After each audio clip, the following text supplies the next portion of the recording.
Hello embedded system lovers. If you have ever connected a sensor to the ESP32, uploaded your code and nothing worked, this video is for you.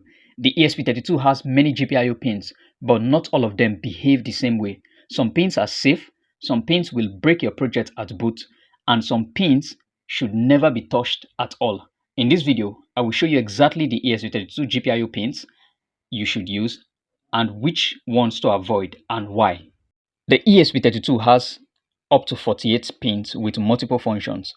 But here's the thing, not all of these pins are available on development boards, and some of them are internally connected to flash memory or boot configuration logic, and this is why beginners struggle with ESP32 pinout. So you must note that the ESP32 bed chip has up to 48 pins.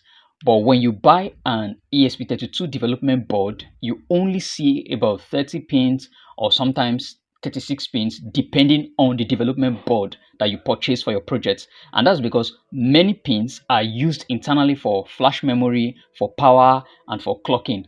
And those pins are not meant to be touched. So development boards only expose the pins that are safe and useful for projects. And you must note that not all GPIOs are accessible in all development boards, but each specific GPIO works in the same way regardless of the development board you are using for your project. Alright, so let's take a look at the ESP32 datasheet. So when you open the ESP Room 32 datasheet, the first thing you see is not recommended for new designs. Please don't get all worked up.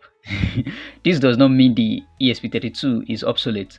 It simply means ExpressIF has newer ESP32 variants for commercial products. So that means there are new ESP32 products other than this, right? So, but this still applies for learning, for prototyping, and for tutorials. And this is still the most popular and well-supported ESP32 model in the world. Alright, so don't get worked up by this statement, not recommended for new designs. Alright, okay, so we're going to break down the ESP32 GPIOs into three simple categories. First is safe pins, caution pins, and pins you should avoid completely. Alright, safe pins work exactly as expected. Caution pins may change state at boot, and dangerous pins are connected to internal flash memory. So you should take note of these three pins I made mention of: safe, caution, and dangerous GPIOs. GPIOs pin 34 to 39 are input only pins. They cannot drive LEDs or relays. They also do not have internal pull-up or pull-down resistors. These pins are perfect for sensors, but nothing else. Just mainly for sensors, alright? Why? Because they don't have pull-up or pull-down resistors. So you cannot use them to drive LEDs or drive relays. So you should note that, alright? Now, also looking at what we have on screen, the ESP32 has two ADC blocks, ADC C1 and ADC C2. Here's the critical mistake most beginners make. ADC C2 pins do not work when Wi-Fi is enabled. So if your analog readings suddenly stop working, this is usually the reason.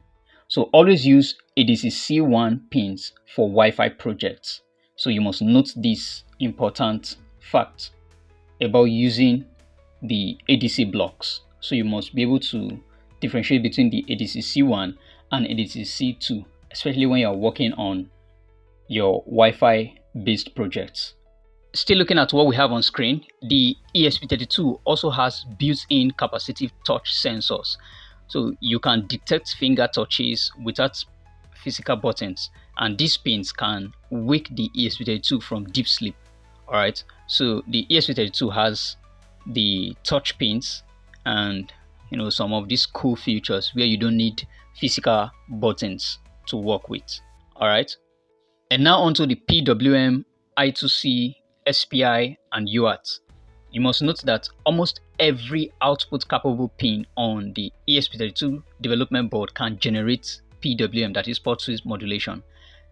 And then the I2C, SPI, and UART, the pins are flexible, and all thanks to the multiplexing of the ESP32 microcontroller. Because of the multiplexing feature, the I2C, SPI, and UART pins, they are flexible pins. All right, so you are not locked into fixed pins like how you have that in older microcontrollers.